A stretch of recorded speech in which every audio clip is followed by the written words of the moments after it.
দক্ষিণ-পূর্ব ইউরোপের দেশ আলবেনিয়া। পশ্চিম দিক থেকে অড্রিয়াটিক এবং দক্ষিণ-পশ্চিমে আয়োনিয়ান সাগর দ্বারা পরিবেষ্টিত এই দেশটি।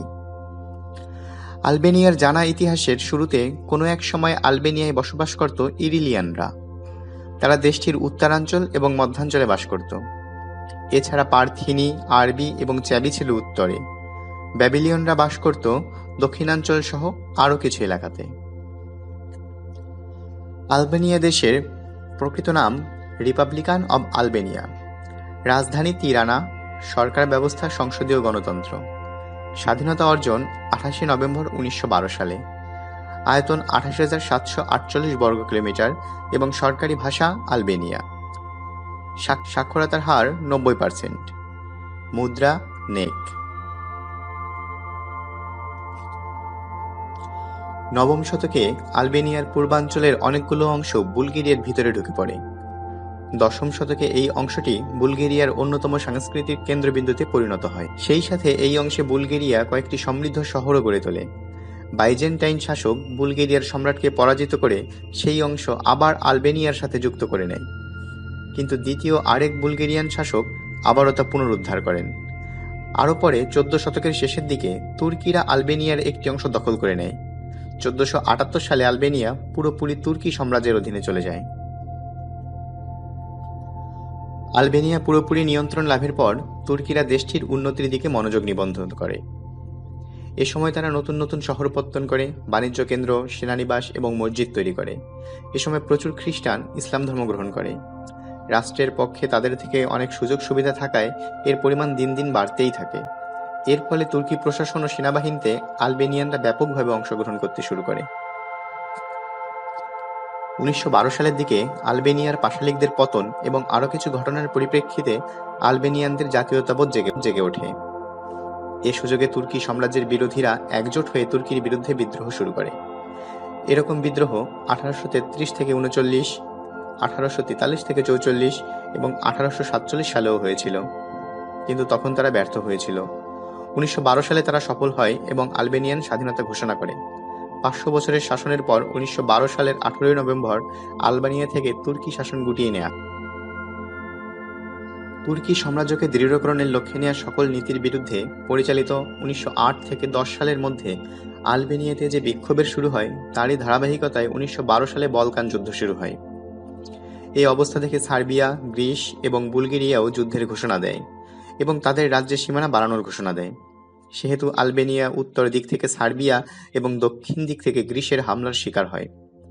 এমনকি তখন তারা আলবেনিয়াকে কেবল দক্ষিণাঞ্চলের উপকূলীয় শহর ভেরার মধ্যে সীমাবদ্ধ করে ফেলে। অব্যাহত বৈদেশিক আক্রমণের কারণে 1912 সালে আলবেনিয়া অস্ট্রিয়া এবং হাঙ্গেরির সহায়তায় স্বাধীনতা ঘোষণা করে। তখন প্রভাবশালী দেশগুলো আলবেনিয়ার বর্তমান সীমানা নির্ধারণ করে দেয়। এ সীমানা নির্ধারণের ফলে আলবেনিয়ার অর্ধেকের বেশি নাগরিক নতুন আলবেনিয়ার বাইরে পড়ে যায়। দেশটির বেশিরভাগ লোকজনই হঠাৎ করে নিজেদের মন্টেনেগ্রো এবং সার্বিয়ার শাসনাধীন দেখতে পায়। 1921 সালের 9 নভেম্বর লিগ অব নেশনস আলবেনিয়ার নিরাপত্তার দায়িত্ব নেওয়ার ঘোষণা দেয়। আইনের শাসন প্রতিষ্ঠাকারী রাজা জর্গ 1928 সালে বিশেষত ব্যাপক মন্দার পর দেশটির সার্বভৌমত্ব ইতালির কাছে ছেড়ে দিতে শুরু করেন। ইতালি 1939 সালে 7 এপ্রিল আলবেনিয়ায় আক্রমণ করে এবং দেশটির নিয়ন্ত্রণ নিজের হাতে নিয়ে নেয়। এ সময় ইতালির ফ্যাসিস্ট একনায়ক বেনিতো মুসোলিনি ইতালির রাজা তৃতীয় ভিক্টর ইমানুয়েলকে আলবেনিয়ার শাসক নিযুক্ত করেন। এর ফলে দ্বিতীয় বিশ্বযুদ্ধে আলবেনিয়াই অক্ষশক্তির প্রথম দখলের শিকার হয়। 1943 সালে মুসোলিনি সরকার ভেঙে পড়লে আলবেনিয়ার গেরিলারা দেশটির রাজধানী তিরানা দখল করার আগেই জার্মান সেখানে প্যারাটোপার নামিয়ে রাজধানী নিজেদের দখলে নিয়ে নেয়। এরপর জার্মানরা সেটিকে একটি নিরপেক্ষ দেশ হিসেবে ঘোষণা করে এবং তাদের একটি নতুন সরকার, পুলিশ এবং সেনাবাহিনী প্রতিষ্ঠা করে। 1985 সালের 11 এপ্রিল দীর্ঘ 4 দশক শাসনের পর আলবেনিয়ার শাসক আনোয়ার হোজ্জা মারা যায়। এরপর নতুন শাসক এসে দেশটিতে কিছুটা স্বাধীনতার সূচনা করে।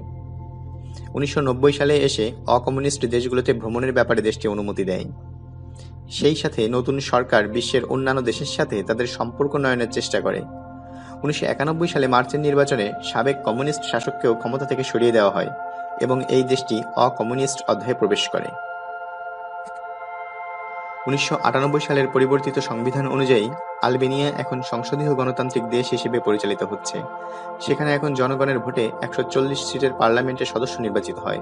আলবেনিয়ার প্রেসিডেন্টই দেশের প্রধান বলে স্বীকৃত। তিনি 5 বছরের জন্য নির্বাচিত হয়ে থাকেন। সংসদ সদস্যদের গোপন ভোটের 51% পেলে তিনি 5 বছরের জন্য প্রেসিডেন্ট হিসেবে নির্বাচিত হন।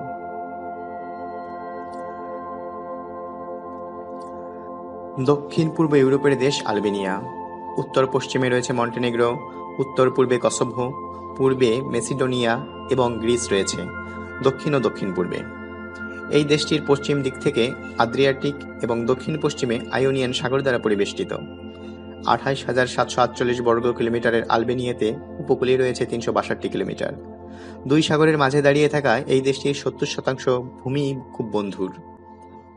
আলবেনিয়ার 1/3 বেশি অংশ জুড়ে আছে বনাঞ্চল, আর এর আয়তন হচ্ছে প্রায় 10,000 বর্গ কিলোমিটার। এই পুরো অংশই যেন ঘন বনে আচ্ছাদিত। আলবেনিয়ায় 3,000-এর অধিক প্রজাতির গাছ পাওয়া যায়। এগুলোর অনেকগুলোই ঔষধ তৈরিতে ব্যবহৃত হয়। মধ্যসাগরীয় শান্ত জলবায়ু এখানে বিরাজ করে থাকে।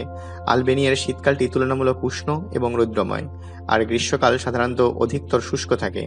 যদিও অন্যান্য অংশের আবহাওয়া ঋতুর উপর নির্ভর করে, কিন্তু দেশটির 1,500 মিটারের উপরের এলাকাগুলোতে শীতকাল সহ বেশিরভাগ সময় তীব্র শীত অনুভূত হয়। অবিরাম তুষারপাতও দেখা যায় সেখানে। দেশের নিম্নাঞ্চল এবং নদী তীরবর্তী এলাকাগুলোতে দুপুরের তাপমাত্রা অনেক বেড়ে গেলেও রাতে সবসময় শীতল থাকে।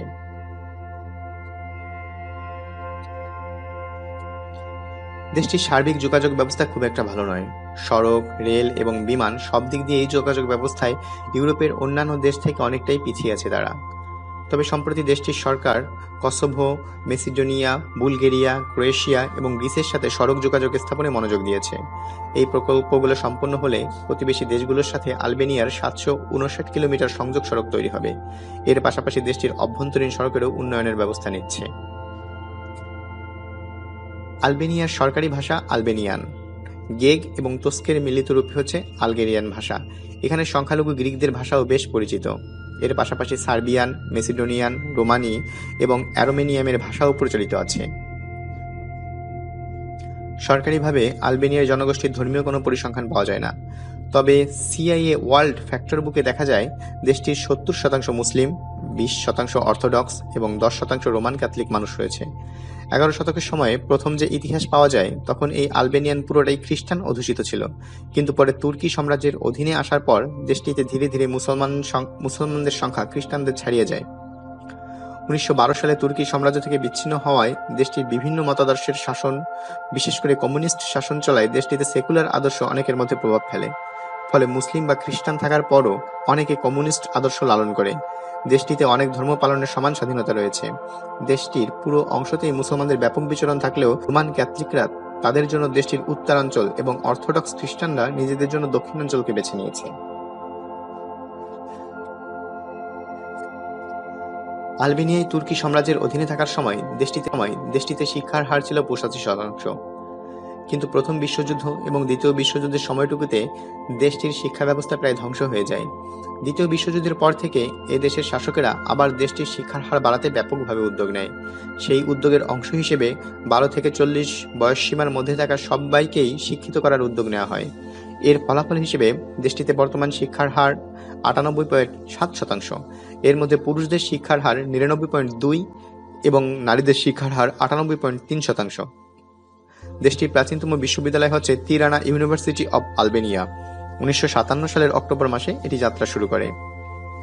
সবচেয়ে জনপ্রিয় খেলা ফুটবলের জন্য দেশটি 1930 সালে গঠন করে ফুটবল অ্যাসোসিয়েশন অফ আলবেনিয়া। দেশটি ফিফার সদস্য এবং ওয়েফার প্রতিষ্ঠাতা সদস্য। দেশটিতে অন্যান্য খেলাধুলার মধ্যে রয়েছে বাস্কেটবল, ভলিবল, রাগবি এবং জিমন্যাস্টিক উল্লেখযোগ্য।